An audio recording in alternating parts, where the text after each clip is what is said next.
Good morning guys, I am Malavika, OET trainer of Learn and Grow Academy. ഇന്നത്തെ വീഡിയോയിൽ നമ്മൾ നോക്കുന്നത് an overview of OET ആണ്. എന്താണ് OET? സോ നിങ്ങളൊരു ബിഗിനർ ആണെങ്കിൽ ഈ വീഡിയോ ഹെൽപ്ഫുൾ ആയിരിക്കും. ഒക്യുപ്പേഷണൽ ഇംഗ്ലീഷ് ടെസ്റ്റ് ഒരു ലാംഗ്വേജ് പ്രൊഫഷൻസി ടെസ്റ്റാണ്, specially designed for 12 medical professions. So നമുക്കൊരു രജിസ്റ്റേർഡ് പ്രാക്ടീഷണർ ആയിട്ട് വർക്ക് ചെയ്യണമെന്നുണ്ടെങ്കിൽ നമ്മൾ ഒക്യുപ്പേഷണൽ ഇംഗ്ലീഷ് ടെസ്റ്റ് പാസ്സാവണം.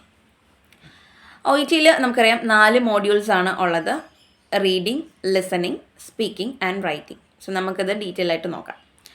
റീഡിങ്ങിലേക്ക് വരികയാണെങ്കിൽ റീഡിങ്ങിൽ നമുക്ക് 42 ക്വസ്റ്റ്യൻസ് ആണുള്ളത്. റീഡിങ്ങിന് 3 പാർട്ടാണ്, part A, B and C. 1 hour ആണ് നമുക്ക് ഈ ഒരു റീഡിംഗ് മോഡ്യൂൾ കംപ്ലീറ്റ് ചെയ്യാനുള്ള time. So first part A എന്ന് പറയുന്നത് അതിൽ 20 ക്വസ്റ്റ്യൻസ് ഉണ്ട്. നമ്മൾ ആദ്യത്തെ 15 മിനിറ്റ്സ് കൊണ്ട് ഈ 20 ക്വസ്റ്റ്യൻസ് കംപ്ലീറ്റ് ചെയ്യണം. പാർട്ട് എയിൽ നമുക്ക് 4 ബോക്സസ് ഓഫ് ഇൻഫർമേഷൻസ് തരും. ഫോർ എക്സാമ്പിൾ, ഇപ്പം നമ്മളൊരു ബ്ലെഫറൈറ്റിസ് ആണ് എടുക്കുന്നതെങ്കിൽ അതിൽ ആദ്യത്തെ ബോക്സിൽ അതിൻ്റെ ഒരു ഡെഫിനിഷൻ, അതിൻ്റെ കോസസ്, സിംറ്റംസ് ഒക്കെ തരും. രണ്ടാമത്തെ ബോക്സസിൽ നമുക്കൊരു അതിൻ്റെ സിവിയോറിറ്റി കാണിക്കുന്ന ഒരു ഗ്രാഫായിരിക്കാം. ദെൻ സിയിൽ നമുക്ക് കുറച്ച് പ്രൊസീജിയേഴ്സ്, എങ്ങനെയാണ് ട്രീറ്റ്മെൻറ്റും കാര്യങ്ങളും വരുന്നത്. ദെൻ ഫോർത്തിൽ അതിൻ്റെ കോംപ്ലിക്കേഷൻസ്. ഇങ്ങനെ 4 ഡിഫറെൻറ്റ് ഇൻഫർമേഷൻസ് അടങ്ങുന്ന ബോക്സസ് കാണും. ഈ ബോക്സസിൽ നിന്ന് നമ്മൾ റീഡ് ചെയ്തിട്ട് നമ്മൾ ഈ 20 ക്വസ്റ്റ്യൻസ് കംപ്ലീറ്റ് ചെയ്യണം. ഇനി ക്വസ്റ്റ്യൻസിൽ വരികയാണെങ്കിൽ നമുക്കിതിനകത്ത് മാച്ചിങ് ക്വസ്റ്റ്യൻസ് ഉണ്ട്. സോ ഒരു സെൻറ്റൻസ് തന്നിട്ട് ഇത് ഏത് ബോക്സിലാണ് ഈ ഇൻഫർമേഷൻ ഉള്ളതെന്ന് ചോദിക്കും. സോ ഫസ്റ്റ് 1 to 7 ക്വസ്റ്റ്യൻസ് എന്ന് പറയുന്നത് മാച്ചിങ് ക്വസ്റ്റ്യൻസ് ആണ്. അത് കഴിഞ്ഞ് 8 to 20 എന്ന് പറയുന്നത് ഷോർട്ട് ആൻസർ അല്ലെങ്കിൽ very short answer type questions ആണ്. സോ ഇതിൽ നമ്മൾ യൂസ് ചെയ്യുന്ന മെത്തേഡ് എന്ന് പറയുന്നത് സ്കിം ആൻഡ് സ്കാൻ ആണ്. നമ്മൾ ആ ഒരു ബോക്സസ് വായിച്ചിട്ട് നമ്മളതിൻ്റെ ആൻസേഴ്സ് നമ്മൾ റീഡ് ചെയ്ത് കണ്ടുപിടിക്കും. ദെൻ പാർട്ട് ബിയിലേക്ക് വരികയാണെങ്കിൽ 6 ഷോർട്ട് എക്സ്ട്രാക്ട്സ് ആണ് പാർട്ട് ബിയിലുള്ളത്. അത് വർക്ക് റിലേറ്റഡ്, ഹെൽത്ത് പ്രൊഫഷൻസിൻ്റെ വർക്ക് റിലേറ്റഡ് ആയിട്ടുള്ള കുറച്ച് ഇൻഫർമേഷൻസ് ഒരു ബോക്സിൽ തരും. ക്വസ്റ്റ്യൻ ഉണ്ടായിരിക്കും, 3 ഓപ്ഷൻസ് ഉണ്ടായിരിക്കും. സോ ആ ഒരു പീസ് ഓഫ് ഇൻഫർമേഷനിൽ നിന്ന് നമ്മളത് വായിച്ച് കറക്റ്റായിട്ടുള്ള ഓപ്ഷൻ മാർക്ക് ചെയ്യണം. സോ അതുപോലെ 6 ക്വസ്റ്റ്യൻസ് ആണ് പാർട്ട് ബിയിലുള്ളത്.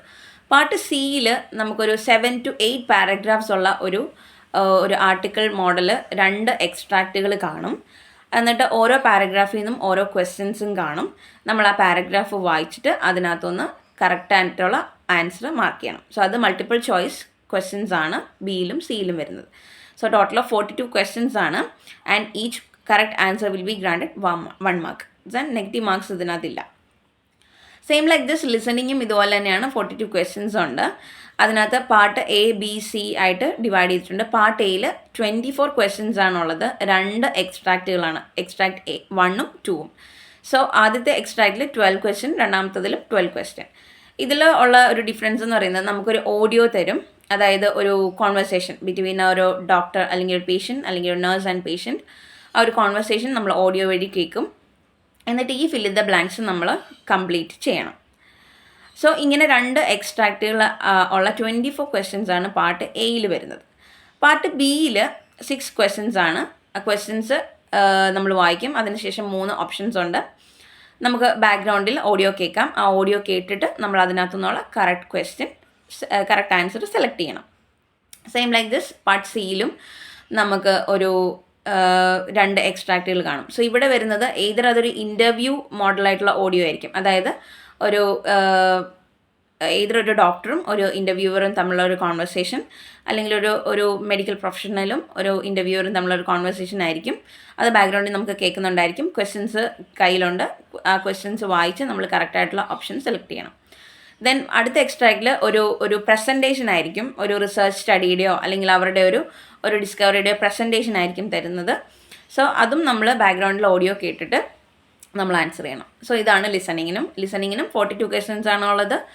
ഓരോ കറക്റ്റ് ആൻസറിനും 1 മാർക്കാണ്, നെഗറ്റീവ് മാർക്സ് ഇല്ല. ഇനി റൈറ്റിങ്ങിലേക്ക് വരികയാണെങ്കിൽ റൈറ്റിങ്ങിൽ നമുക്കറിയാം ലെറ്റർ റൈറ്റിംഗ് ആണ്. So 4 different kinds of letter ഉണ്ട് നമുക്ക്. അഡ്മിഷൻ ലെറ്റർ ഉണ്ട്, ഡിസ്ചാർജ് ലെറ്റർ ഉണ്ട്, റെഫറൽ ലെറ്റർ ഉണ്ട്, അതുപോലെ തന്നെ ട്രാൻസ്ഫർ ലെറ്റർ ഉണ്ട്. സോ നമ്മൾ രജിസ്റ്റേർഡ് നേഴ്സ് ആയിരിക്കും. ഫോർ നഴ്സസിൻ്റെ കേസിലാണെന്നുണ്ടെങ്കിൽ നമ്മൾ രജിസ്റ്റേർഡ് നേഴ്സായിട്ടായിരിക്കും നമ്മൾ എഴുതുന്നത്. സോ നമ്മൾ ഡിഫറെൻറ്റ് ഹെൽത്ത് പ്രൊഫഷണൽസിൽ നമ്മൾ ഈ ലെറ്റർ എഴുതും. അത് ഡോക്ടറാവാം, നേഴ്സാവാം, ഫാർമസിസ്റ്റ് ആവാം, ഫിസിയോതെറാപ്പിസ്റ്റ് ആവാം, ഒക്യുപ്പേഷൻ തെറാപ്പിസ്റ്റ് ആവാം. സോ നമ്മൾ ആർക്കാണോ ആ ലെറ്റർ എഴുതുന്നത് അതിൻ്റെ കംപ്ലീറ്റ് ഒരു കേസ് സിനാരിയോ ആയിട്ടുള്ള ക്വസ്റ്റ്യൻസ് നമ്മുടെ കയ്യിൽ തരും. അതായത് പേഷ്യൻ്റെ ഡീറ്റെയിൽസ് കാണും, അവരുടെ മെഡിക്കൽ ബാക്ക്ഗ്രൗണ്ട്, അവരുടെ നഴ്സിംഗ് മാനേജ്മെൻറ്റും പ്രോഗ്രസ്സും ഡിസ്ചാർജ് പ്ലാൻ, ഇങ്ങനെ ഒരുപാട് ഇൻഫർമേഷൻസ് അടങ്ങിയ ഒരു കേസ് നോട്ട് നമുക്ക് തരും. അതിനകത്ത് ഒരു റൈറ്റിംഗ് ടാസ്കും കൂടെ കാണും. സോ ഈ ഇൻഫർമേഷൻസ് യൂസ് ചെയ്ത് നമ്മൾ ഏതൊരു മെഡിക്കൽ പ്രൊഫഷനിലാണോ എഴുതുന്നത്, നമ്മൾ ആ ഒരു കേസ് നോട്ടിൽ നിന്ന് നമുക്ക് വേണ്ട റെലവൻറ്റ് ഇൻഫർമേഷൻസ് മാത്രം എടുത്തിട്ടാണ് നമ്മൾ എഴുതുന്നത്. സോ ഇതും ആ ഒരു റൈറ്റിങ്ങിന് ഒരു പർട്ടിക്കുലർ പാറ്റേൺ ഉണ്ട്. ഫസ്റ്റ് നമ്മൾ ഡേറ്റ് എഴുതും, അതിനുശേഷം അഡ്രസ്സ്, ദാറ്റ് മീൻസ് ആർക്കാണോ നമ്മൾ റീഡർ ആരാണോ ആ അഡ്രസ്സ് നമ്മൾ എഴുതണം. അതിനുശേഷം നമ്മൾ സാലുട്ടേഷൻ വരുന്നുണ്ട്. ദെൻ ഫസ്റ്റ് പാരഗ്രാഫ് എന്ന് പറയുന്നത് പർപ്പസ് പാരഗ്രാഫ്. സെക്കൻഡ് നമ്മൾ പേഷ്യൻറ്റിൻ്റെ പ്രസൻറ്റ് മെഡിക്കൽ കണ്ടീഷൻസ് എഴുതും. Then past and social history. അതിനുശേഷം നമ്മൾ റെക്കമെൻഡേഷൻ പാരഗ്രാഫ് എഴുതും. ദെൻ കൺക്ലൂഡ് ചെയ്യുന്നതാണ്. സോ അതിൻ്റെ പർട്ടിക്കുലർ പാരഗ്രാഫ്സ് ഉണ്ട്. ഇതിൽ ഡീറ്റെയിൽ ആയിട്ട് നമുക്ക് നെക്സ്റ്റ് വീഡിയോസിൽ റൈറ്റിങ്ങിന് മാത്രം നമുക്ക് ഫോക്കസ് ചെയ്ത് നോക്കാം. സോ ഇതാണൊരു ഓവർവ്യൂ എന്ന് പറയുന്നത്. സോ നമ്മൾ 180 to 200 വേർഡ്സിൽ ആണ് നമ്മൾ ഈ ലെറ്റർ കംപ്ലീറ്റ് ചെയ്ത് എഴുതേണ്ടത്. ദെൻ നെക്സ്റ്റ് സ്പീക്കിങ്ങിലേക്ക് വരികയാണെങ്കിൽ, സ്പീക്കിങ്ങിന് നമുക്ക് റോൾ പ്ലേ കാർഡ്സ് ആണ്. അതായത് ഒരു റോൾ പ്ലേ കാർഡിനകത്ത് 3 കാറ്റഗറൈസ് ചെയ്ത ഇൻഫർമേഷൻസ് ആണ് നമുക്ക് തരുന്നത്. അതിനകത്ത് ഒരു സെറ്റിങ് കാണും. അതായത് സെറ്റിംഗ് എന്ന് പറയുന്നത് അതൊരു കമ്മ്യൂണിറ്റി ഹെൽത്ത് സെൻറ്റർ ആവാം, അല്ലെങ്കിൽ ഒരു ആക്സിഡൻറ്റ് ആൻഡ് എമർജൻസി ഡിപ്പാർട്ട്മെൻറ്റ് ആവാം, ഒരു ക്ലിനിക്ക് ആവാം, ഹോം വിസിറ്റ് ആവാം. സോ അത് ഡിഫറെൻ്റ് ആയിട്ടുള്ള ഒരു സെറ്റിങ് തന്നിട്ട് അതിൻ്റെ താഴെ നമുക്കൊരു സിനാരിയോ തരും. അതായത് എന്താണ് ആ ഒരു പേഷ്യൻറ്റിന് നമ്മൾ കൊടുക്കേണ്ടത്, അതായത് എന്താണ് കണ്ടീഷൻ എന്നുള്ളൊരു സിനാരിയോ തന്നിട്ട് കുറച്ച് ടാസ്കുകൾ തരും. സോ ആ ടാസ്കുകൾ നമ്മൾ പേഷ്യൻറ്റിന് അവിടെ സംസാരിച്ച് നമ്മൾ അവരുമായിട്ട് കോൺവെർസേറ്റ് ചെയ്ത് അവർക്ക് വേണ്ട നീഡ്സ് നമ്മൾ കംപ്ലീറ്റ് ചെയ്യണം. അതാണ് റോൾ പ്ലേ കൊണ്ട് ഉദ്ദേശിക്കുന്നത്. സോ അത് 5 minutes ആണ് ഒരു കോൺവെർസേഷൻ പോകുന്നത്. അതിനകത്തൊരു നഴ്സും ഒരു പേഷ്യൻറ്റും തമ്മിലുള്ള ഒരു സെയിം കോൺവെർസേഷൻ ആയിരിക്കും. അതിനുശേഷം ഇത് എക്സാമിന് വരുവാണെങ്കിൽ നമുക്കിതുപോലെ 2 റോൾ പ്ലേ കാർഡ്സ് ആയിരിക്കും നമുക്ക് കിട്ടുന്നത്. സോ നമ്മൾ ഈ 5 minutes ടൈം വെച്ചിട്ട് നമ്മൾ ഈ 2 റോൾ പ്ലേ കാർഡ്സും കംപ്ലീറ്റ് ചെയ്യണം. സോ ടോട്ടലി ഒരു 16 to 20 minutes ആണ് സ്പീക്കിങ്ങിന് എടുക്കുന്നത്. സോ അതാണ് സ്പീക്കിങ്ങിൽ വരുന്നത്. സോ ഇതിനെല്ലാം ഇവാലുവേഷൻ ക്രൈറ്റീരിയാസ് ഉണ്ട്. റൈറ്റിങ്ങിനും സ്പീക്കിങ്ങിനും ഇവാലുവേഷൻ ക്രൈറ്റീരിയാസ് ഉണ്ട്. ആ ഒരു ഇവാലുവേഷൻ ക്രൈറ്റീരിയാസ് ബേസ്ഡ് ആയിട്ടായിരിക്കും നമ്മൾ മാർക്സ് ഇടുന്നത്. സോ ഇത് ജസ്റ്റ് ഒരു ഓവർവ്യൂ ആണ്, എന്താണ് OET എന്ന് മനസ്സിലാക്കാൻ, എക്സ്പെഷ്യലി ഫോർ ബിഗിനേഴ്സ്. സോ എനിക്ക് തോന്നുന്നു ഇത് ഈ ഒരു വീഡിയോ ഹെൽപ്ഫുൾ ആയിരുന്നു. സോ നമുക്ക് ഓരോ മോഡ്യൂൾസും ഓരോന്നായിട്ട് നമുക്ക് ഡീറ്റെയിൽ ആയിട്ട് ഇനി വരുന്ന വീഡിയോസിൽ നമുക്ക് നോക്കാം. So hope this video was helpful. Thank you.